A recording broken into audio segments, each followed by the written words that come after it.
Bora economizar 95% da sua conta de energia e ainda ganhar brindes. Na aquisição dos kits fotovoltaico, quem sai ganhando é você. Kit no valor de 15 mil a 20 mil, você ganha um ano de seguro pago. Kit no valor de 20 mil a 30 mil, você ganha uma Air Fryer da Mundial, mais um ano de seguro. Kit no valor de 30 mil a 50 mil, você ganha um ar-condicionado LG de 9 mil BTUs e mais um ano de seguro. Tá esperando o quê para adquirir agora mesmo seu kit fotovoltaico e dormir tranquilo e sem passar calor? Vem para a Energia Solar. Vem! Quem tem piscina sabe como é importante contar com serviços de qualidade.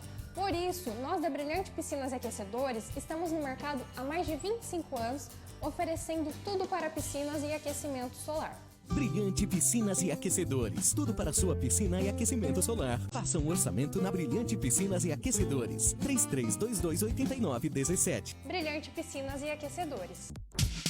Pensou em segurança? Carlos System é a solução. Instalação de alarmes, cercas elétricas, concertinas, portão eletrônico, câmeras de monitoramento, interfones e muito mais. Tenha em sua empresa ou residência um serviço de qualidade e um preço que cabe no seu bolso.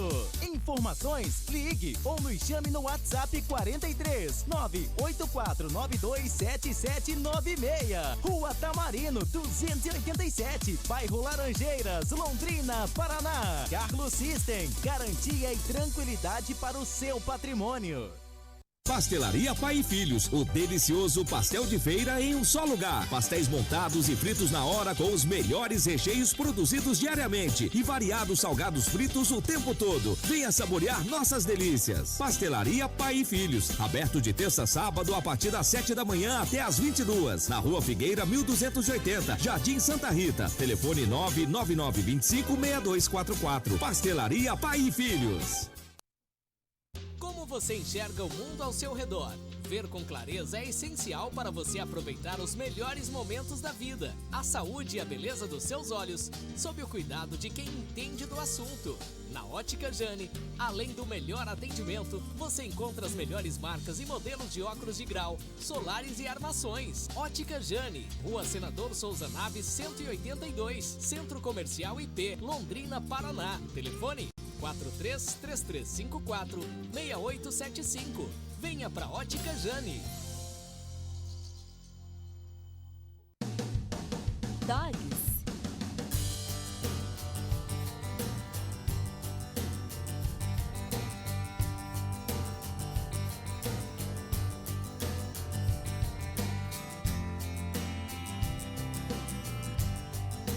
Dogs. Encante o seu pet com o que há de melhor. Dogs Pet Petiscos para cães e gatos. Temos os melhores e mais inovadores produtos do mercado pet. Seguimos um rigoroso processo de produção que nos dá qualidade e credibilidade. Produzimos para todo o Brasil e diversos países. Acesse nosso site www.dogspet.com e conheça nossa linha completa de bifinhos, ossinhos, molhos, snacks e muito mais. Dogs, o seu pet merece o melhor cuidado. Há mais de 15 anos no mercado, a Camelo Tintas vem crescendo ano após ano. Uma empresa familiar que preza pelo bom atendimento e produtos de qualidade. Vai construir ou reformar? A Camelo Tintas tem tudo para você. Materiais elétricos, hidráulicos, ferramentas, além de grande variedade em tintas e acabamentos em geral.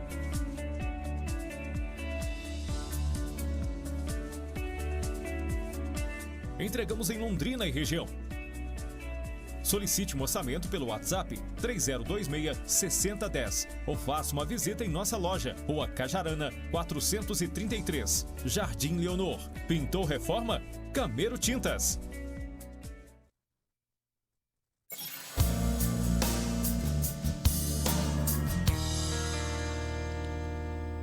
Olá, graça e paz, Pastor Júlio César com você novamente. Este é o programa Ponto de Vista, né? O nosso 9º programa. Estamos aí sempre trazendo novidade para vocês, né? No caso, testemunhos, como já falamos aqui também sobre o E-Social, né? Na última programação.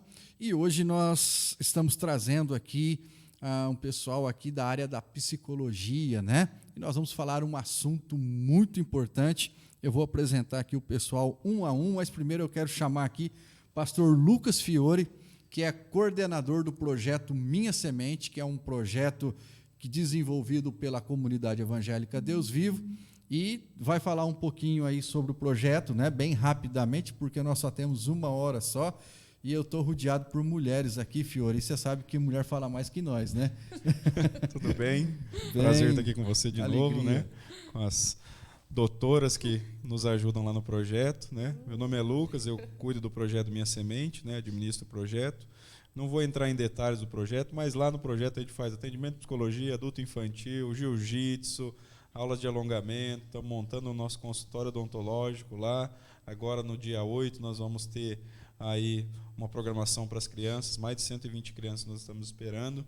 Mas é isso, né? Estamos ali na região do Interlagos. No dia 8. 8, e que é o mesmo dia que também nós vamos ter a palestra, né? A palestra sobre o Setembro Amarelo. Isso. Setembro Amarelo. Acho que deu um nome para a palestra. Como que é o nome, gente? Acho que ficou dor emocional, né?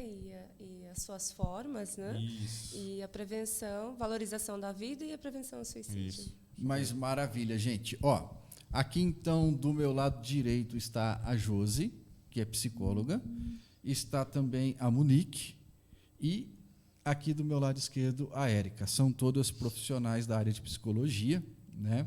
E elas têm as suas clínicas, né? Trabalham, assim, elas desenvolvem são as profissionais dessa área, né? Atendem nas suas clínicas e fazem esse trabalho voluntário para o projeto Minha Semente, como o Lucas Fiore falou, né? A Érica já deu aqui uma pinceladinha aqui nos assuntos abordados, né? No dia da palestra. Cumprimenta o nosso público que está em casa assistindo aí, doido para saber o que é o Setembro Amarelo. Mas primeiro só cumprimenta eles, depois a gente vai entrar no assunto. Tá certo. Bom, boa tarde, né? Bom, meu nome é Érica, sou psicóloga formada desde 2018. Atualmente estou trabalhando com Minha Semente, mas também tenho um projeto próprio chamado Psicologia para Todos. Nesse projeto eu passo nas escolas falando sobre a importância de falar sobre dor emocional, sofrimento, o cuidado, né, da saúde mental, saúde emocional, e disponibilizo daí os atendimentos psicológicos, desenvolvendo então a psicologia comunitária social. Bacana, Érica. Obrigado por estar junto conosco também neste dia. Monique. Doutora Monique, né? Doutora Érica, doutora Monique. É assim mesmo que fala, né? E doutora Josiane. Bem-vinda, doutora Monique. Obrigada, boa tarde a todos. Então, meu nome é Monique, eu sou psicóloga, sou formada desde 2021, né, o ano passado, mas eu trabalho com a psicoterapia infantil. Né, o meu público-chave hoje são crianças e adolescentes. Eu sou apaixonada por essa faixa etária. Na minha clínica hoje, 80% dos meus atendimentos são de crianças e adolescentes. Sou especialista em desenvolvimento infantil, então sou apaixonada, porque além de psicóloga, antes de ser psicóloga, sou mãe, né? Tenho 3 filhos e assim, desde a graduação eu me lembro desse desejo de trabalhar na clínica com as crianças. E no projeto Minha Semente, nós trabalhamos lá uma vez na semana, todas as terças-feiras, com as crianças, fazemos oficinas de trabalhar, porque como nós temos uma demanda lá no projeto muito grande de crianças, né, e só eu sou a psicóloga que atendo as crianças lá, nós pensamos num projeto que pudesse atender o maior número de crianças. E nós temos feito uma oficina das emoções lá e tem funcionado muito bem. É um prazer, uma alegria poder participar desse projeto. Que legal, muito bom, né? E aqui a Josiane. Eu lembro sobre o nome, eu sigo você no Instagram, Josiane Pageu, né? Josi Pageu, né? Tá no Instagram. Isso. Bem-vinda, viu, Josi? Obrigada. Bom, como já foi falado, né, eu sou a Josiane, sou psicóloga clínica e também estou me especializando na área jurídica. Tenho uma vasta experiência com essa área jurídica e com um pezinho na área social também. Faço parte também da equipe de psicólogas lá do projeto Minha Semente. Eu acho muito importante essa ação, tratar mesmo, né, com essas pessoas em vulnerabilidade social, tornar a psicologia mais acessível, né? Eu acho que esse trabalho está sendo muito lindo e muito aproveitado. A gente tem visto, até mesmo no depoimento das pessoas, né, Lucas, conforme a gente estava conversando ontem, atendidas, o quanto tem feito diferença, né? Então, muito feliz por estar aqui nesse bate-papo hoje. Pastor, né? Vamos lá. O pessoal, aqui a gente tem praticamente metade das psicólogas, né? Nós somos em 6, a gente trouxe 3, né? Só e 3. Sou grato a elas, né? Porque elas que fazem tudo funcionar, né? Hoje a gente está chegando praticamente em 90 atendimentos por mês, né? Isso conta de todo o trabalho que elas têm feito, esse voluntariado que elas têm feito no projeto. Muito bom. Então vamos dar o crédito a toda a equipe, né? Quem mais da equipe? Além da pastora Marciana não está aqui, né? A nossa coordenadora. Está em Curitiba. Está em Curitiba. Amanhã eles estão voltando, né? Além dela, a doutora Bruna também faz o atendimento. E a Manuela, a doutora Manuela também faz atendimento lá com a gente. A Manu. A Manu. Legal. Isso, Manu que a gente conhece. Legal. Doutora Érica, eu vou te fazer uma pergunta agora, então. Fala para nós o que é o Setembro Amarelo. Bom, essa é uma data que tem se tornado cada vez mais importante, né? Para uma data onde foi escolhida o 15 de setembro, 10 de setembro especificamente, que foi inicialmente foi quando esqueci o nome dele, Mike M, né, lá no ano de 1994 ele cometeu o suicídio e a partir desse momento a família se mobilizou para estar fazendo a campanha de prevenção ali com a comunidade, né, distribuindo os panfletinhos, né, com a fitinha amarela. Então, o Setembro Amarelo ele surge daí. Então, é um dia, é um mês de prevenção ao suicídio e valorização à vida. Entendi. Josi, você estava dando uma pincelada antes da gente começar aqui sobre o Mike? Mike M. Como é que é essa história? Então, como a Érica já contou um pouquinho, o Mike M era um jovem, um adolescente de 17 anos. Ele morava nos Estados Unidos com os pais e era um jovem muito inteligente, não dava sinais nenhum de que estava com algum problema, que estava pensando em se matar. E ele tinha um Mustang amarelo. E aí ele cuidava muito bem desse Mustang, ele era apaixonado por esse carro e ele reformou o carro todinho. E aí, no dia do seu falecimento, ele cometeu o suicídio, né? Pegou todos de surpresa, porque ninguém esperava, né? Ele não demonstrava que estava realmente sofrendo, em um sofrimento tão profundo, a ponto de tirar a própria vida. E os amigos e os familiares, durante o seu velório, eles fizeram uma ação, né, para homenagear o Mike e levaram fitas amarelas. E, junto com essas fitas amarelas, distribuíram cartõezinhos que estavam escritos: não façam isso, peçam ajuda, falem com alguém. Só que esses cartões, até mesmo para surpresa dos familiares e dos amigos, chegaram em mãos de pessoas que realmente pensavam em cometer o suicídio. E algumas semanas depois do seu velório, a família começou a receber ligações, né, dizendo que de pessoas que queriam cometer o suicídio e dizendo que não fizeram isso e buscaram ajuda por causa da ação. Isso foi lá em 1994. E aqui no Brasil, né, inspirado mesmo nessa campanha, que foi uma mobilização muito grande lá nos Estados Unidos, chegou em 2015, apoiado pelo CVV, que é o Centro de Valorização à Vida, né, um espaço onde as pessoas têm ali 24 horas suporte, caso estejam pensando, né, em cometer suicídio, e ganhou toda essa repercussão, né, desde então tem sido muito grande essa campanha. Esse setembro, então, está em todo o território nacional? Sim. Maravilha. Nacional mundial, e internacional também, né? Mundial. Né? Haja visto que o Mike, então, é americano, isso? Isso. Muito bem. Doutora Monique, e também depois, se as outras quiserem complementar, que sinais uma pessoa com ideia suicida ela emite e como ajudar essa pessoa? Então, se nós formos pensar assim em sinais, eu acho que é importante a gente pensar na dinâmica familiar, é importante a gente pensar em quem está próximo da pessoa, né? Porque, por mais sutis que possam parecer, as pessoas que estão próximas de quem está passando por um momento de vulnerabilidade emocional vão perceber esses sinais, porque eles podem ser pequenos, sim, num começo, mas eles não podemos dizer que eles não existem, né? Porque ninguém acorda hoje e fala, eu não quero mais viver, eu quero morrer. Né?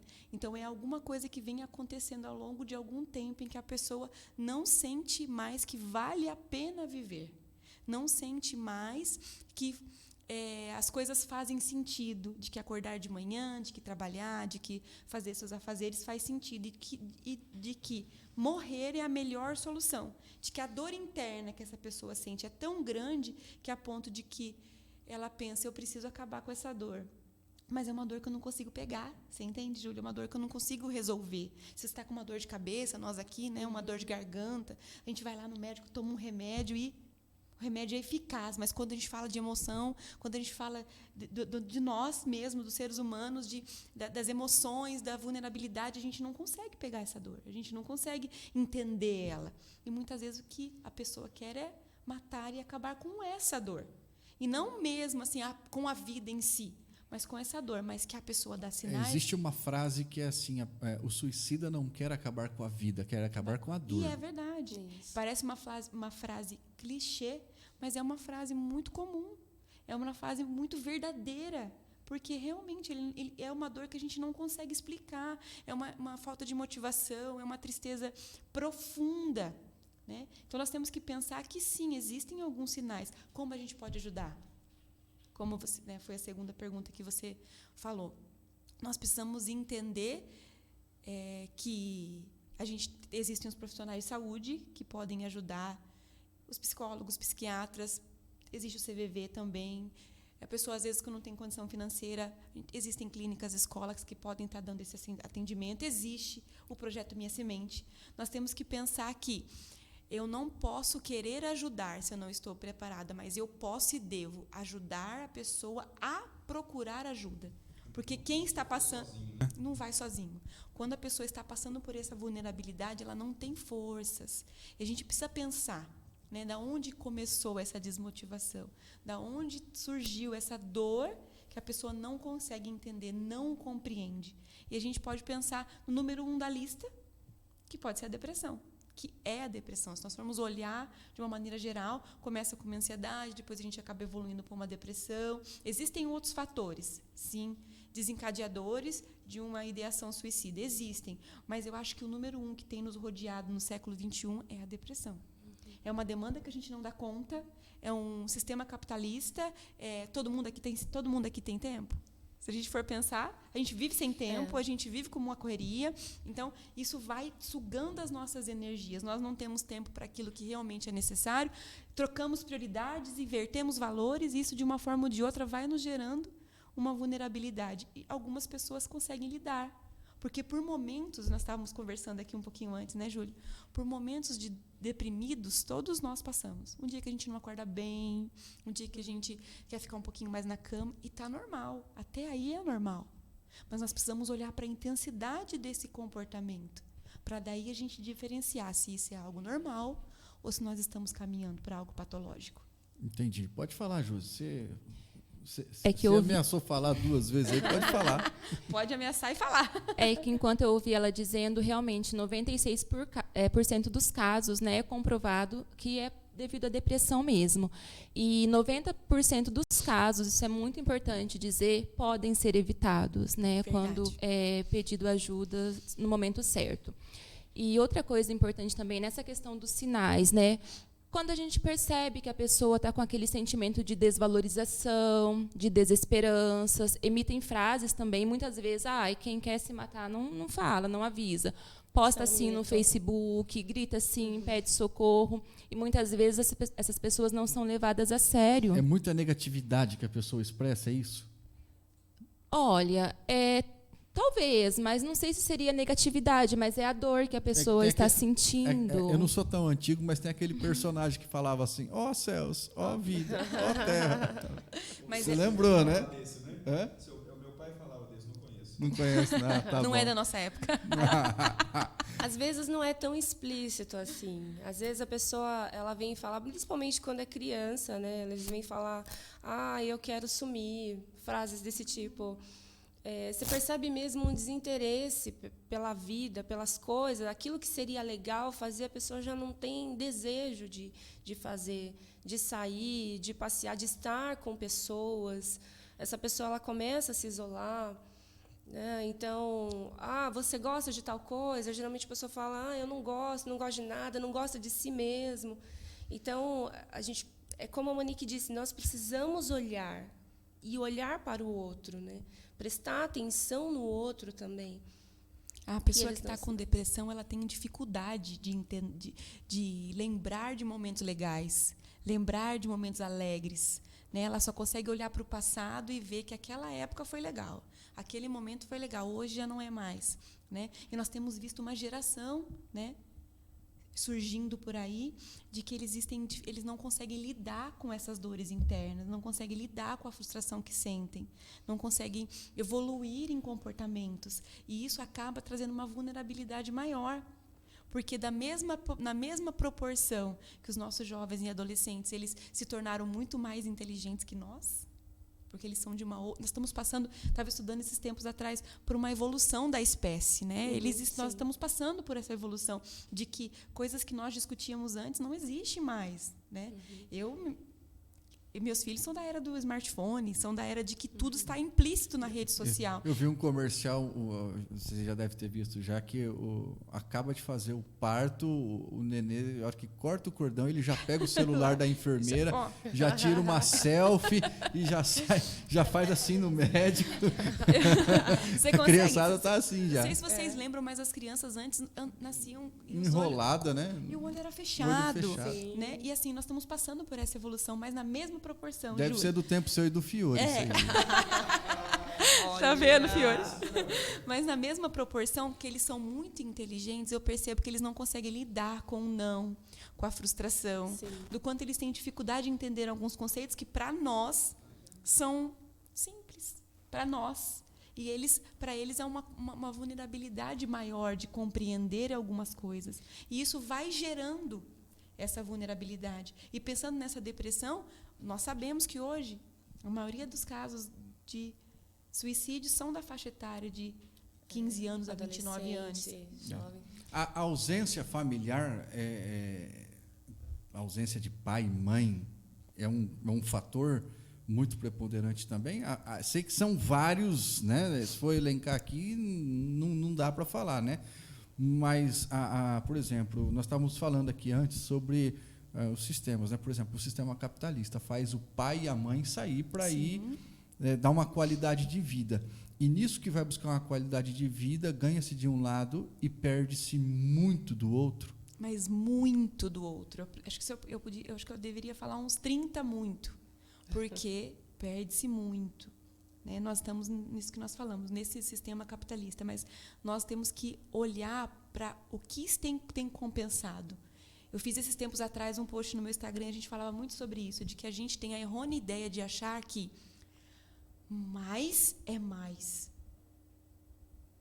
Porque mais trabalho, Júlia, é mais dinheiro, ok? A gente compra mais coisa, mas eu tenho menos tempo para os meus filhos. Eu tenho menos tempo de mesa, eu tenho menos tempo de olho no olho, menos tempo para entender o que é importante para ele.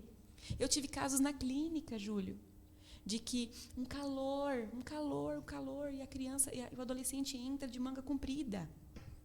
Oi, tudo bem, mas fulana, tá calor, que calor é esse? Por que você está com essa blusa? Aí eu olhei para ela, porque nós já tínhamos um vínculo estabelecido, e eu falei assim, você se cortou? Ela abaixou a cabeça, tirou o moletom para mim ver. Eu falei assim, mas o cuidador, meu pai, a mãe que te trouxe, não viu? Não, ele nem percebeu que eu estava de moletom. Eles não percebem. É muito... Nós precisamos desmistificar isso. Eu, como psicóloga e mãe, Júlia, eu confesso, não sei se as meninas aqui são mães também. Não sou mãe, mas eu trabalho muito com o público da escola. Sim, né? E do quanto então, a gente... É um desafio. É um desafio a gente sair. Dentro das escolas, há poucos dias aqui na igreja, uma pessoa que trabalha dentro de uma escola ela falou em cima do altar, chamando a atenção dos pais, o grande número, chega a ser espantoso, de crianças assim na escola que estão tendo esses casos de tentativa. Eles têm crise de ansiedade, ataque de pânico. Pós-pandemia piorou, né? Sim. Mas também a gente tem que analisar que é o fator, né, hormonal. Nós temos que entender que existe um boom de mudanças acontecendo com eles, e eles, às vezes, não têm conseguido lidar com isso. Né? Eles têm uma injeção de hormônios. Hoje eles não produzem nada, e daqui nos próximos meses é um boom. E isso, na mesma proporção que são produzidos hormônios para a produção de pelos, para engrossar a voz dos meninos e tudo mais, é também nas emoções. Então, é um vazio que, às vezes, eles não entendem de onde surge. Está tudo bem, mas não está. Eu tenho isso, eu tenho aquilo, mas não tenho. Você entende? Mas parece que está faltando alguma coisa. E eles não conseguem. Tia, eu trabalhei 1 ano e meio na escola, Júlio, na graduação. Eles não entendem. Tia, eu não sei o que eu tenho. Eu não sei, está doendo aqui, tem alguma coisa errada. E eles já vinham de casa. E a gente conversava muito isso na coordenação, de que os professores perdem mais tempo ensinando por favor, obrigado e dá licença, do que o conteúdo didático, pedagógico. Érica, nas escolas tem muito isso, você já frisou que tem se deparado, e isso não é uma peculiaridade de uma classe social, isso está na A, na B, na C, na D, em tudo, né? Sim. As escolas como um todo, né? Os adolescentes, não só os adolescentes, os alunos, mas os próprios professores, assim, as pessoas têm enfrentado as dores, mas na verdade, assim, elas têm passado pela dor, mas não têm enfrentado, né? Isso tem sido, o enfrentamento é algo que tem sido difícil, e eu vejo parte disso como uma falta de estrutura familiar também, porque que nem estava se falando da geração. Antes, a gente os pais parece que não tinham o medo de frustrar seus filhos, né? Hoje, a gente percebe o pai ele querendo dar tudo para o filho, inclusive privar ele de se frustrar, de dar um não. Então, assim, essa criança, esse adolescente, ele vai crescendo completamente despreparado, né? E, por outro lado, tem aquele pai que corre freneticamente, trabalhando, querendo dar tudo. E aí, como a Monique disse, falta tempo. Então, assim, nas escolas, a gente vê o resultado disso, que são os adolescentes tendo que enfrentar todo esse caos, né? E não dando conta. E os professores também não dando conta, porque eles também estão nesse movimento frenético de trabalhar, de dar conta de toda a demanda da própria escola, professores que se vê como um pai, como uma mãe, como um psicólogo, desempenhando papéis que não são deles, né, para estar ajudando e, enfim, apagando incêndio. Na realidade, hoje também tem uma terceirização do filho, né? Manda para a escola que lá o professor vai ensinar o que precisa ensinar. E o pai isenta-se da responsabilidade. Devolve pronto, né? Então, assim, eu fiz, você cria lá, ajeita para mim. Devolve bonitinho. Até aproveitando, né, o gancho do que a Érica e a Monique trouxeram, que realmente é muito importante. Eu também trabalho em algumas escolas municipais e estaduais, através de um programa de extensão chamado Juntos, né, com alguns alunos da faculdade.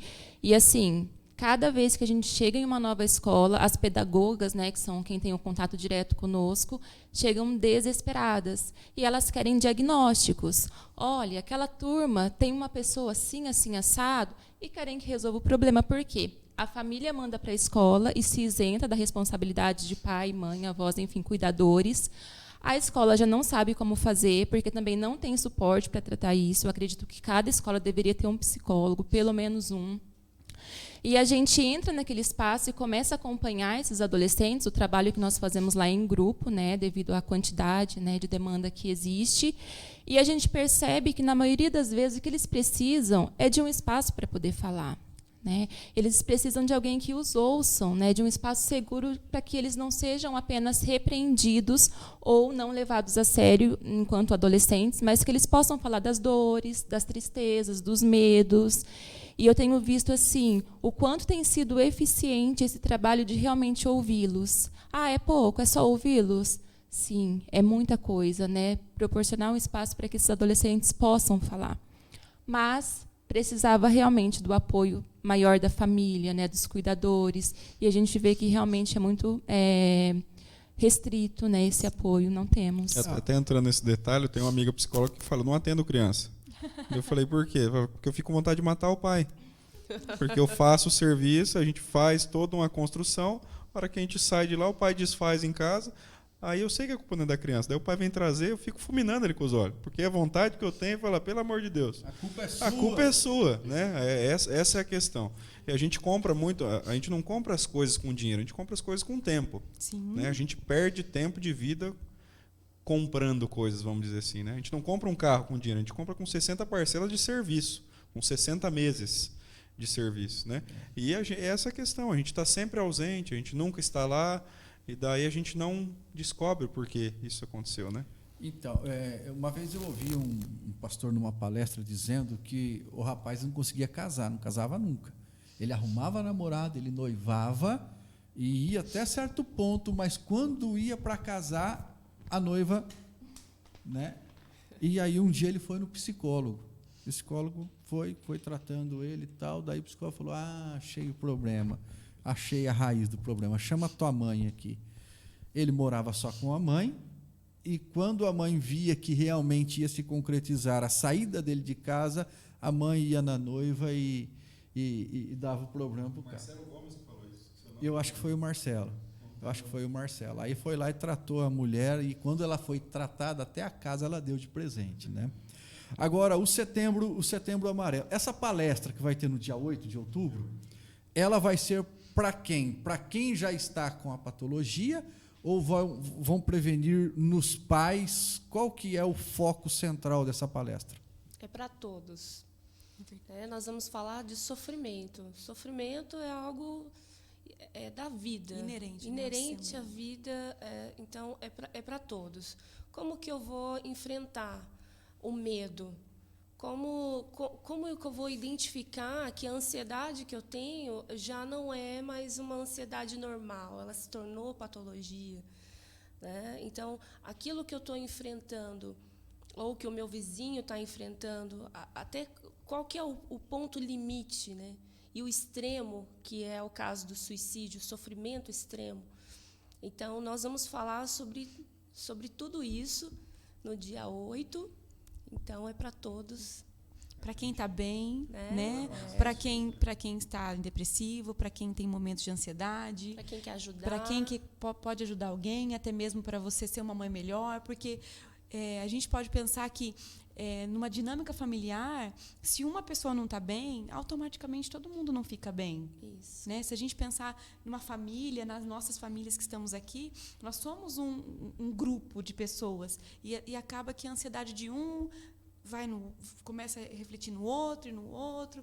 Eu percebo que até mesmo Isaac, que tem 4 anos, quando eu estou mais estressada, eu estou mais irritada, eu fico bravo com algumas coisas, ele percebe. Você tem o Isaac lá? Eu tenho, um de 4 anos. Bacana. Tenho a Gabi, de 14, que está aqui, a Isa, de 11, e o Isaac, de 4. Que legal. É toda uma dinâmica que a gente precisa cuidar, e às vezes a gente tem que pensar. Eu gosto muito de falar sobre isso, e o quanto nós precisamos vivenciar uma vida mais leve.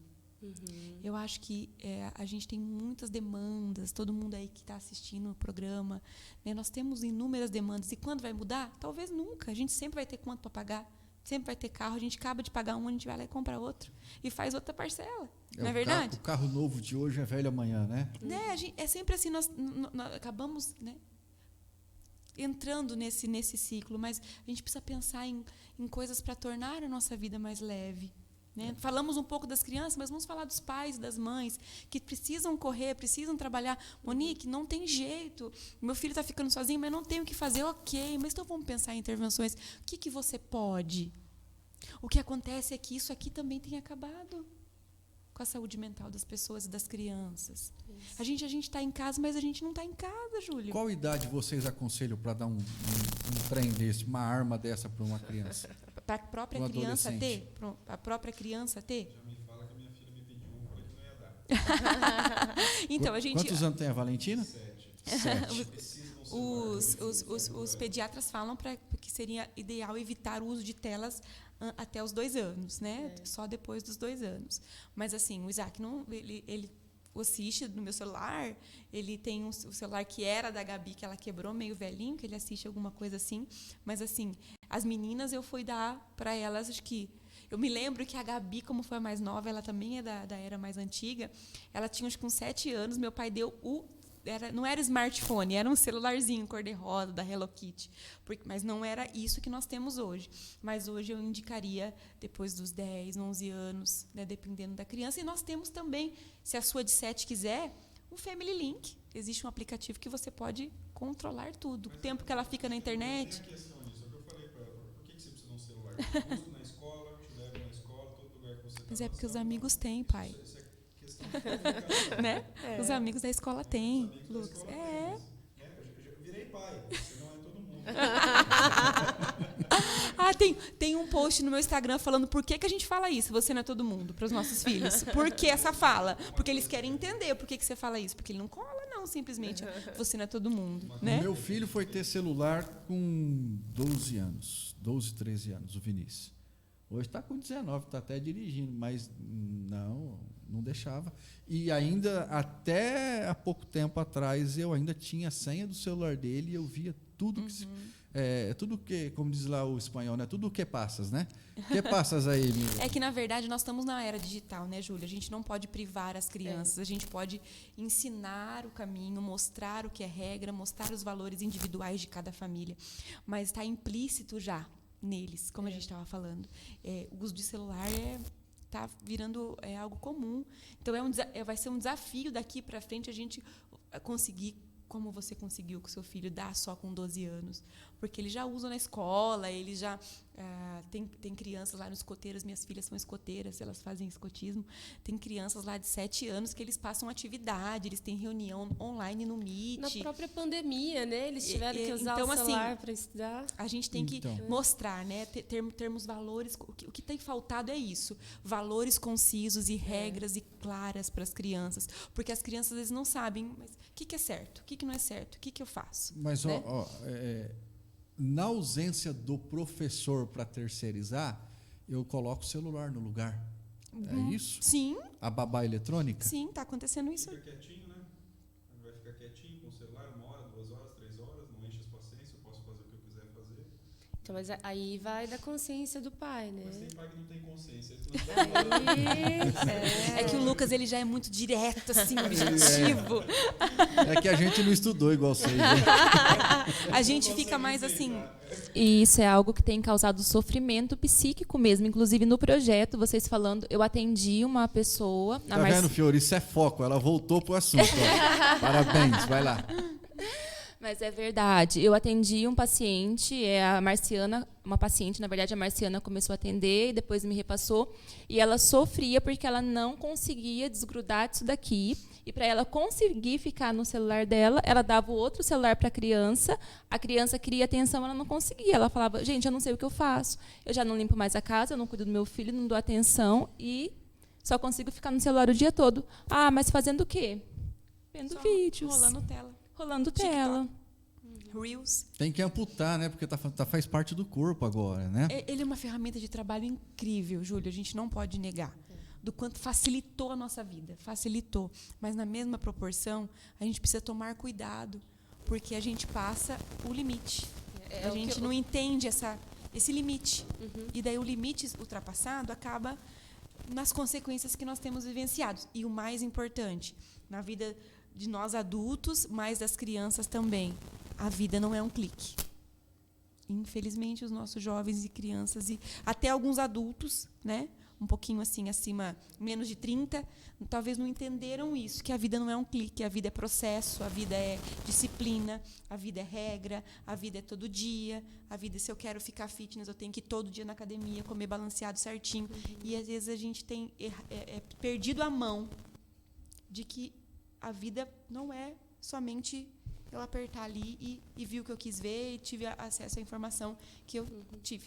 E nem aquele filtro, né, da rede social, das vidas perfeitas, né, de que todo mundo é feliz, não tem problemas. Outro causador de sofrimento psíquico, né? Sim. Porque a gente olha no Instagram, só tem gente com a vida feliz, perfeita.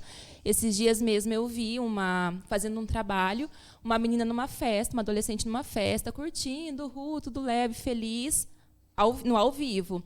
Desligou os stories, a menina mudou totalmente a expressão facial dela e ficou triste. Por quê? Porque está representando, né? Não tem aquela alegria verdadeira, mas eu preciso mostrar que eu estou bem na rede social.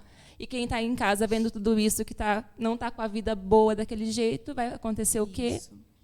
Né? As pessoas não têm tolerância ao sofrimento hoje. Ninguém, assim, sofrer não é gostoso, mas é um processo necessário para a gente estimular a resiliência, né? Para a gente superar, e é um processo de aprendizado. Então, a maioria das pessoas tem se comportado de forma a evitar o sofrimento de todas as formas. Então, o celular ele acaba sendo uma fuga, né? Eu prefiro manter uma vida virtual do que ter que encarar a vida real. Né? É uma das ferramentas que muitas pessoas acabam usando dessa forma para camuflar a realidade, né? Não dar conta de lidar com a realidade, então eu vou para esse mundo virtual. E outra forma de resistir também às dores da vida, né, é o uso de medicação, né, que assim tem sido um uso desenfreado, né? A minha ansiedade e a minha depressão, eu posso estimular o meu filho a desenvolver? Como pai, como mãe? Na verdade, o seu comportamento ansioso, né, a não ser que isso seja um transtorno. Nós estamos falando só de um comportamento ansioso ou de um transtorno instalado, né? Porque se nós formos falar pensando nos dois, a gente tem que olhar para a interação, porque, como eu falei, do clima do ambiente familiar. Automaticamente, os filhos são uma esponjinha. O que ele vê a gente fazer, como ele vê a gente se comportar e a maneira como eles vão emitir os comportamentos. Então, se a gente fica, vamos, automaticamente ele não entende uma outra maneira de vivenciar e experienciar a vida. Então, de uma forma ou de outra, a nossa saúde mental, né, respinga na saúde mental dos nossos filhos. Como nós temos estado, automaticamente é como a nossa casa está, é como nossos filhos vão estar. E pensando nessa dor do sofrimento que você falou, o quanto a gente tem visto as pessoas, principalmente no Setembro Amarelo. A gente fala disso muito no Setembro Amarelo, mas depois passa setembro, ninguém mais fala desse assunto. E os problemas continuam, e as vulnerabilidades emocionais continuam. Por isso a importância dessa palestra. Venham mesmo as pessoas, venham, procurem, porque isso vai te habilitar. Porque ninguém aqui nessa mesa, e ninguém que está assistindo a gente, está isento, ileso de passar. Mas o nosso slogan, se eu pudesse dar um slogan para o dia de hoje, a vida vale a pena ser vivida. Sim. Não emita comportamentos de fuga e esquiva. Lute, não fuja. Porque fugir só vai prolongar um problema. Como a medicação. A medicação sem um tratamento de psicoterapia, Júlio, é só aumentar a dosagem. O organismo desenvolve tolerância, aquela miligrama do sertralina já não me resolve mais, eu preciso aumentar. Mas eu nunca olho o que está por trás do sintoma. Consegue entender? Ficou claro um pouquinho a diferença entre um e outro? Do quanto o psicotrópico ele resolve o sintoma. E o nosso trabalho, o meu, o da Josi, o da Érica e das meninas, é te mostrar o que está por trás do sintoma, o que te deixou assim. O que te levou a esse comportamento depressivo? O remédio, eu costumo brincar com os meus pacientes, que é que nem Jesus, ele faz milagre. Você tomou, plim, né? Você vai melhorar assim, nossa, tô bom, não vai mais para terapia, eu não preciso mais desse remédio. Pode olhar na literatura, todo mundo a maioria, todo mundo não vamos generalizar. A maioria para por conta, porque eu tomei o remédio, sarei. Mas eu não olhei para o que está por trás do sintoma, para o que me deixou ansioso. Não tratou na raiz, não né? entendeu. Porque quando foi que eu falei no começo, não sei se vocês vão lembrar. Quando nós falamos de saúde mental, não é que nem remédio para dor de cabeça. A gente tem que entender o que está por trás daquele sintoma. E eu entendendo o que está por trás, e o trabalho multiprofissional. E aí já é um spoiler, né? De um pouco da palestra. Se a gente for olhar um pouquinho aí, esse trabalho multiprofissional, quando é patológico, quando é normal, vamos trabalhar os dois juntos. Porque se eu fizer o trabalho do psicotrópico junto com a psicoterapia, eu posso diminuir a dosagem e sair do medicamento. Sim. E poucas pessoas evoluem para isso. Fazem o que eu falei. Melhorou, para de tomar. Isso quando não... Ai, desculpa. Oi? Um não funciona sem o outro. Não tem jeito. Remédio é uma máscara, para dizer que você está bem, mas na verdade você não está.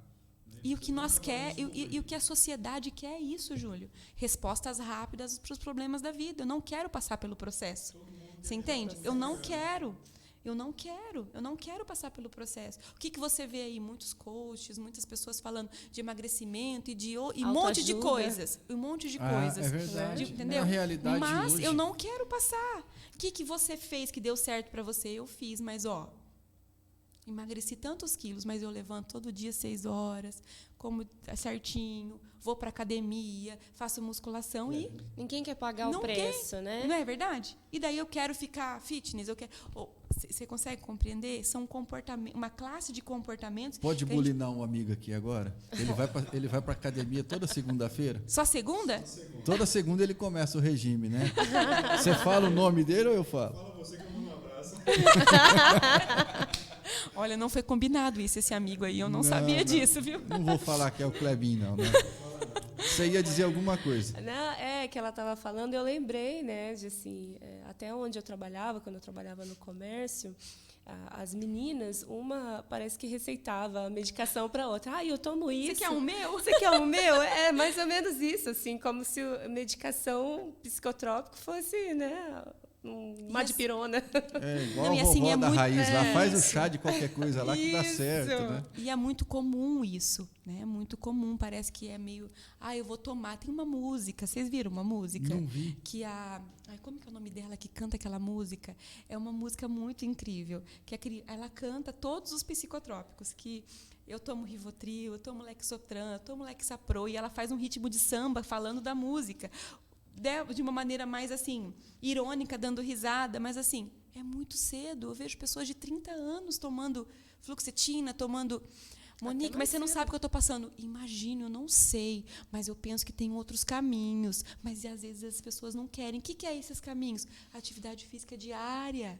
O que é esse caminho? Um hobby, andar de bicicleta ou fazer um artesanato, diminuir o ritmo. Desacelerar um pouco. Não querem. É o pagar o preço, né? E você entende? Porque as pessoas querem facilidade, né? É um milagre, a geração micro-ondas. Eu ia dizer isso e eu ia dizer também... o pessoal tem patologias sendo desenvolvidas por não alcançar tão rápido onde eles querem chegar, mas sem passar pelo processo. Sim, eu quero a resposta rápida, né? O síndrome do pensamento acelerado, nós temos outros transtornos de ansiedade generalizada. Por que a pessoa desenvolve esse transtorno? Por quê? Pode existir uma predisposição genética? Claro que pode existir uma predisposição genética, mas nós temos que pensar que foi... Onde começou a ansiedade? Começou no medo, comportamento raiz da ansiedade, o medo. E a gente vai indo. Só que eu não quero o caminho que eu preciso fazer na minha parte. Eu quero procurar o caminho mais fácil. E isso vai tornando uma proporção que... mas também existe uma consciência coletiva, uma questão social também, né? Se você fazer uma graduação já não basta, porque o meu colega ele tem uma pós e ele conseguiu a vaga que eu não consigo. Então, se existe uma cobrança... até de uma certa forma velada, né, em alguns casos explícito mesmo, que se você não alcançar aquele patamar de excelência, você fica para trás. Então, parece que a gente está vivendo um tempo onde a gente fica o tempo todo correndo atrás da excelência, né, da perfeição, e a gente tem que mostrar isso para todo mundo, né? E se você tem menos, não está bom. Você tem que ser a melhor esposa, a melhor mãe, o melhor profissional, tem que bater X metas. Se você bateu aquela meta, já não é suficiente. O mês que vem você tem que bater a outra meta. Se bater a meta, dobra a meta. Dobra a meta. E às vezes a gente não entende o que é pra gente. Por exemplo, eu tenho colegas de trabalho e eu olho elas no Instagram lá. Elas estão lá e eu vejo, elas colocaram assim, tantos atendimentos por dia, 10 atendimentos por dia. Eu olho e falo, nossa, que legal e tudo mais, e enfim. Mas, assim, o que é para ela? O que é para mim? Eu não sou só psicóloga, Júlio. Eu sou mãe, eu sou esposa, eu tenho ministério, eu tenho um monte de outros afazeres. Então, cada um precisa entender o que é para você. E a comparação nos leva para um caminho assim. Isso. Porque eu não entendo o que é para mim. As meninas...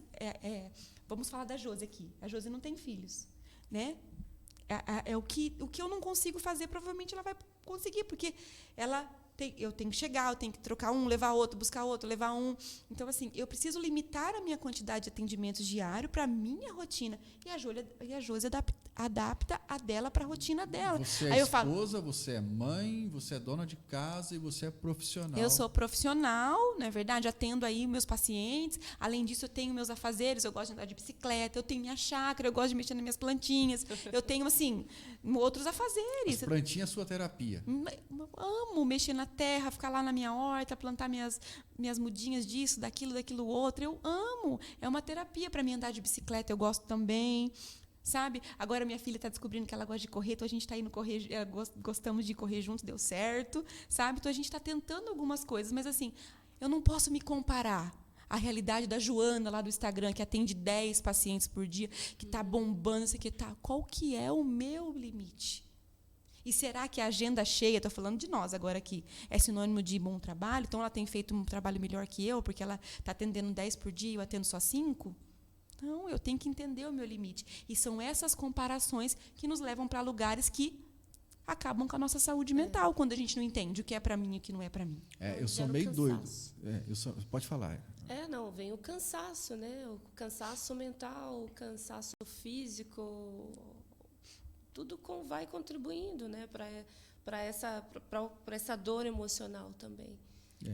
Eles falaram de doença psicossomática aqui, eu ia fazer uma pergunta, já veio outra já. E a doença psicossomática, então, ela adoece tanto o emocional quanto o físico, né? E, então, ela vai estourar de um jeito ou de outro. Ou a pessoa vai desenvolvendo o agravamento emocional, ou ela desenvolve algumas patologias físicas, é isso? Sim, quando nós pensarmos mais ou menos nisso, mais ou menos essa pegada. Quando nós falamos de doença psicossomáticas, é uma doença que ela começa na parte psicológica e, de alguma forma, o corpo ele vai clamar. Né? Existe uma dor, né? Existe um estresse, existe por exemplo, vamos falar do burnout, que é o que tem aparecido muito aí, né? É uma doença de excesso de trabalho, basicamente, né? Falando a grosso modo aqui. Mas é uma doença que você tem um excesso de trabalho e ela traz alguma vulnerabilidade psicológica para você e ela toma uma proporção no corpo em que tem dores musculares, não é verdade? Insônia, não é? Pode me ajudar aí, meninas. Às vezes, além da insônia, a gente se alimenta mal. Falando de ansiedade. A ansiedade gera aquela coisa ruim no estômago, diarreia, as sodorese, taquicardia. Então, de uma forma ou de outra, o corpo vai dizer, vamos parar? Vamos parar? Olha para você. É interligado, né? É psicofísico, né? Então, assim, o corpo ele vai manifestar aquilo que está acontecendo dentro de você. E se você tem já uma doença pré-existente, aquilo pode se agravar se você estiver passando por uma situação de sofrimento. E aí todo quadro de doença física pode ter origem emocional. Todas as doenças. Bacana. Última pergunta. Os digitais influencers. Por que vocês estão rindo? É a nova profissão, né? Não, mas eles estão causando uns estragos das famílias, não tem? Alguns, né? Não todos. Tem uns que são boas influências, nós não podemos generalizar. O problema é que a internet está aí e as crianças, os adolescentes estão tendo acesso a algumas coisas muito ruins e estão trazendo problema dentro de casa e vai parar na clínica de vocês. Sim. Pode falar, Inês. Assim... Peguei pesado, a gente? Internet... Não. Assim, a internet... Vamos deixar o Lucas falar. Né? Ele é mais direto. Vai, Não, Lucas. Ele já vai, tá Lucas. cajadada, né? Pensando. Ele já pega o cajado aí. Essa questão de ausência em casa. Isso, porque se a gente for pensar bem, nós sempre nos espelhamos em alguém. Você vai ter sempre um professor que você se espelha nele, um profissional que você se espelha nele, alguém que você quer ser ou que é, vamos dizer assim, uma meta. E querendo ou não, é o que a gente falou, essas pessoas têm vidas perfeitas. Tem vidas que todos nós queremos ter. Achamos que são perfeitas, né? São perfeitas, né? Ninguém posta uma tristeza, ninguém posta uma foto num velório. Estou aqui fazendo velório, estou aqui no velório. É só viagem, é só, né, coisas boas, é só, meu Deus do céu, quanto que essa pessoa ganha, como é a vida dessa pessoa. Então, é uma coisa desconexa, isso é inexistente, né? Mas o problema é que para mim é fácil olhar isso e falar, isso não é verdade. Mas para muitas pessoas... que não tem referências, né? Para muitas pessoas. Que ela quer ter. Aquilo para ela é demais e entra muito nisso. A gente não... Isso é sobre o evangelho, né? A gente querer ser além daquilo que Deus nos colocou para ser. A gente querer ter uma vida que Deus não nos deu. A gente não ser satisfeito com aquilo que nós somos em Deus. Porque a gente sempre quer ser o que a outra pessoa é. A gente sempre quer ter o que a outra pessoa tem. A sociedade nos faz precisar ser pessoas. A gente precisa estudar mais que o outro. Mas será que a gente quer ser essa pessoa mesmo? A grama do vizinho é sempre mais verde. Mas às vezes ela é de plástico. Às vezes é. E às vezes é questão de nem querer ter a vida do outro, mas querer ter os mesmos resultados que o outro tem, né? Eu vi esses dias até um post no Insta dizendo, eu estudei 5 anos, fiz especialização e estou aqui ganhando, né, o valor que eu ganho e as meninas no TikTok ganhando 2 milhões, né? Então, gente, é muito surreal mesmo a valorização que tem, né, esses influencers que muitas vezes estão ali falando de estilo de vida, que não estudaram para falar daquilo, né? E cheios de problemas também, a gente sabe que existe, mas não demonstram. Então, é aquilo que nós já conversamos um pouquinho aqui mesmo, da comparação, de achar, né, que a grama do vizinho é melhor. Pode ser que a conta bancária realmente esteja, né, em alta, mas os problemas inerentes de seres humanos acontecem, mas não mostram, né? Mas pensando naquilo que a Érica falou, essa questão, assim, é o que eles querem ver, Júlio. Eles não querem, o público leigo no geral, né, o senso comum, eles não querem um conteúdo de qualidade, eu percebo. Eles não querem que eu venha aqui ensinar você a como lidar com seu filho, a você que hoje em dia não é que nem quando era comigo, faz o que eu mando, mas não faz o que eu faço. Né? Isso não dá ibope, mas o que movimenta é alguém contando como ganhou dinheiro, ou alguém contando, mostrando o seu corpo, ou alguém falando de uma coisa que não existe base científica, que não é um conhecimento, porque foi o que eu falei. Nós estamos numa geração de que é mais fácil fugir do que eu entender e aprender. Eu quero as respostas básicas. E, assim, existem muitas. Eu fiquei horrorizada. Eu vi no Instagram, esses tempos atrás, uma mentora, ela não tinha formação nenhuma em psicologia, e ela falou assim, vem comigo. Se você está cansada de ensinar o seu filho sem gritos, sem estresse, sem ficar nervosa, sem falar muitas vezes, vem comigo que eu vou te ensinar. Quase que eu falei assim, meu Deus, você é Jesus agora. Me explica como que você ensina a criança sem todo dia a mesma regra, todo dia regras concisas, de vez em quando ninguém é perfeito. Eu sou psicóloga, sim, mas qual mãe que nunca gritou? Que nunca teve que falar mais alto para ser ouvida? Você entende? É muito lindo tudo na prática, mas na teoria não funciona assim. Eu falei assim, meu Deus, como pode? Eu, de verdade, eu não entro muito nessas políticas, nem comento, nem nada, mas eu fiquei horrorizada. Como que você vai educar uma criança sem ensinar regras, sem falar 365 vezes, coloca o chinelo. Não é? 80 milhões de vezes, leva uma blusa. Entendeu? Escova os dentes. Eu fiz um story no Instagram. Você fala milhões de vezes, escova o dente. Você já escovou o dente? Você já isso, você já aquilo. Você não pode...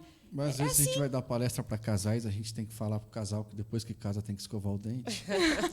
Tomar Imagina banho, para né? imagina para criança. Você entende? E falando dos digitais influencers que você disse, existem muitos bons digitais influencers, mas existem muitos e muitos e muitos que não são exemplo para os nossos filhos, não são exemplo para nós.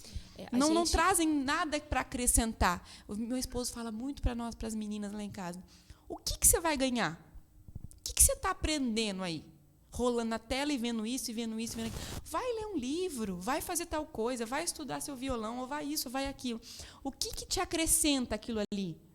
O que muda a sua vida para que lugar que você vai fazendo isso aqui? Não é verdade? A gente tem que tomar cuidado com a informação rasa, né? Que muitos canais da internet é o que eles vão oferecer justamente pensando na massa, no público, naquilo que dá ibope e tudo mais. E isso é muito perigoso, porque as pessoas olham para aquilo como uma referência e tomam isso para suas vidas, e aí ali acontece uma mistura de informações, um equívoco, né? Na escola mesmo, eu fui dar palestra, né, falar sobre o sofrimento, né, e aí eu vou explicando sobre as emoções que fazem parte da nossa natureza, que é a alegria, o nojo, a ansiedade, a tristeza. E quando eu pergunto para eles o que é tristeza, eles viram para mim, não todos, lógico, mas viram para mim e perguntam: depressão? Opa, como assim? Tristeza não é depressão. Então, assim, o que acontece? É uma mistura de conceitos. Eles não sabem definir o que é isso, o que é aquilo, e vão se baseando nisso para tocar a vida. E isso é muito perigoso. As pessoas procuram na internet. Tá com dor tal, vai no Google. Dor e começa a rotular o outro também, né? Por isso que nós temos que disseminar. Nós, psicólogos, profissionais da área da saúde, você que está assistindo aí, vai ouvir, que você também é formado, tem conhecimento, dissemine o conhecimento, diga a verdade, diga as bases científicas. Vamos usar nossas ferramentas do que a gente estudou nesses 5 anos para produzir conteúdo de qualidade, para que a gente possa evoluir. E sem contar, é muito complexo tudo isso, porque sem contar também que acaba ferindo a subjetividade de cada um. Não existe receita de bolo, né? O caminho que é bom para a Érica nem sempre vai ser bom para mim. O caminho que é bom para a Monique não vai ser bom para a Érica. Então, eu vejo que falta um pouco de identidade também. Saber quem eu sou, saber o que é importante para mim. Qual é o meu caminho? Descobrir o meu próprio caminho. E é isso que a gente estava falando até aqui. O processo é doloroso, né? O processo terapêutico mesmo, trazendo para a nossa profissão. É um mexer na ferida, né? Vai doer, você vai ter que passar o remédio, vai machucar, não é instantâneo, né? Tem um tempo. E é isso que esse caminho que muitas vezes as pessoas não procuram. Não sei se é porque não querem, na maioria dos casos, ou se é porque realmente não têm acesso. A gente sabe que há muita, sim, vulnerabilidade social, trabalho com isso todos os dias, mas a questão é que poucas pessoas estão conseguindo acessar esse caminho e percorrer esse processo individual, subjetivo, né? E aí que entra todos esses males da internet, né? Hoje em dia, a futilidade está em alta, né? Pessoal, já acabou o nosso tempo, você viu que é muito rápido? Nossa! Muito rápido, né? O Fiore foi o que falou menos aqui hoje. Mas quando ele falou, né? Não, ele já dá na lata já, né? Objetivamente. Objetivo. Rapidinho, então. O que você espera? Vamos fazer assim, termina aqui e eu dou a palavra final e a gente já encerra. O que você espera lá do dia 8? Bom, fala aqui, ó. A gente espera a participação das pessoas. O que a gente quer fazer com essa palestra é dar informação, né? É isso que a gente está dizendo aqui. A gente quer informar as pessoas, aqueles que sofrem, aqueles que podem ajudar e aqueles que estão, às vezes, no estágio mais elevado, né? Para que elas procurem ajuda. Então, a gente quer literalmente municiar toda a população para que elas possam procurar ajuda, para que elas possam ir atrás, para que elas possam saber como ajudar, para que elas possam nos procurar quando necessário, né? para que isso não vire um Coloca problema maior. Coloca aí a foto né? do Minha Semente, Lipe, enquanto ele fala. Então, eu acredito que seja mais essa questão da gente municiar as pessoas, a gente dar conteúdo, né? Igual a gente falou aqui, elas falaram várias vezes, conteúdo de qualidade para que as pessoas possam ter informação de verdade, né? Com base científica, e não achismos, não essas coisas, aconteceu comigo, funciona, não é bem assim, né? Então, acho que é mais por esse lado, a gente trazer informação verdadeira, de valor, né, para as pessoas. Projeto Minha Semente, Rua Girassol, número 580. Jardim Sérgio Antônio, Interlagos. Ou Interlagos, né? Isso. Por ali, então. E aí, doutora Érica? Né? Eu espero que as pessoas vão também, né? E que isso desperte mesmo nas pessoas o interesse em buscar ajuda, que não tenha vergonha, que não pense que um sofrimento é uma questão de fraqueza, porque não é. Né? Então, que isso realmente possa abrir o entendimento, de certa forma, das pessoas para buscarem ajuda. Bacana. Isso. A sua clínica? Eu atendo na Rua Senador Souza Naves, 289. Abre a tela aí, Lipe. Tem o meu WhatsApp aí. Uhum. Pode falar? Pode. 984176332. Isso. Eu atendo, então, o particular e atendo pelo projeto Minha Semente e pelo meu projeto particular também, que é um projeto voltado para a ação social também. Joga de novo o cartãozinho ali, Lipe, fazendo um favor. Ali tem o e-mail, não sei o que estava ali. É o e-mail, Érica Ribeiros, isso?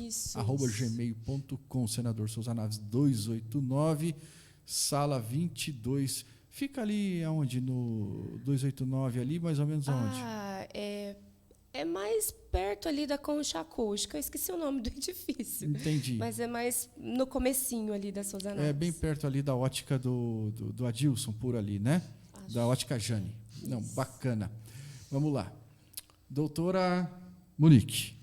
Bom, a minha expectativa é que todo mundo que assistiu aqui hoje convide o máximo de pessoas. A entrada é franca, não vai ter custo. Eu acho que vai ser um tempo muito legal, muito incrível. Eu espero que você compartilhe aí com todo mundo que você conhecer. Se você não puder ir, mas que você compartilhe, porque já pensou se todo mundo que assiste seu programa, Júlio, compartilhar com uns 2 ou 3 amigos, o quanto muitas pessoas vão poder ser beneficiadas por esse momento. Vai ser no Minha Semente mesmo? Não. Aonde vai ser? Vai ser na Rio Grande do Norte, 712. Na Central. Nós vamos ter um evento lá, então nós vamos usar a sala que era a Faculdade do CEP. Bacana, então. A sua clínica?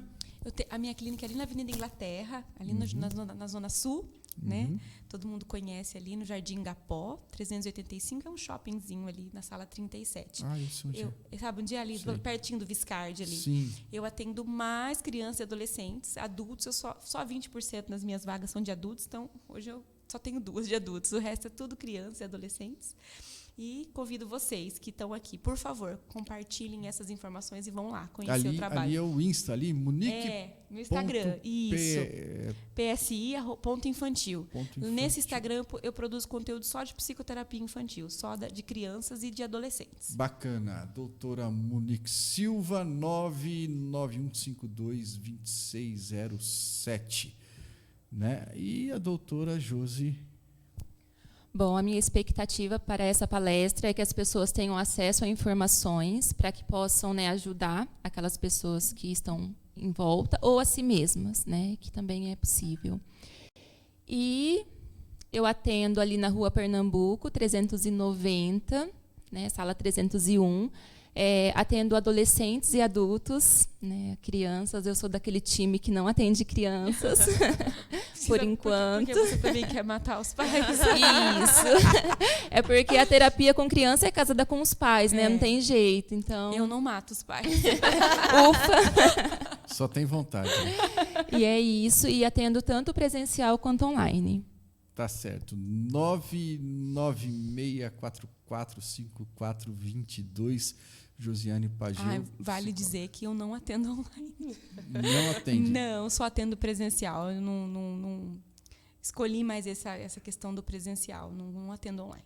Bacana. Depois de uma aula de psicologia dessa, dá vontade de pregar, né, Lucas? Mas vamos deixar só um versículo que está em 1 Pedro 5, capítulo 5, verso 7. Lançando sobre ele toda a sua ansiedade, porque ele tem cuidado de vós. Tá bom? E a preocupação com o amanhã não cabe a você, porque basta para cada dia o seu mal, e o Senhor, ele tem cuidado de você, né? E aí dá vontade de ir em frente, né? Porque vejo os pássaros, vejo os lírios, né? Quem alimenta os pássaros, né? Então, o Senhor é que provê o seu dia a dia, queridos. Então, como a doutora também falou, né? A doutora Monique, a Érica e a Josi falou aqui, viva intensamente o dia de hoje, porque amanhã pertence somente a Deus, tá bom? Obrigado, gente, Deus abençoe vocês, muito obrigado. Você compartilha essa programação, tá bom? Dê o seu like, curta, inscreva-se no canal, tá bom? E nos ajude aí a levar essa programação mais longe, tá? O canal Deus Vivo Web TV tem aí essa missão de pregar o evangelho e também fazer esse trabalho de cunho social, tá bom? Deus abençoe a todos, fiquem todos na paz do Senhor Jesus.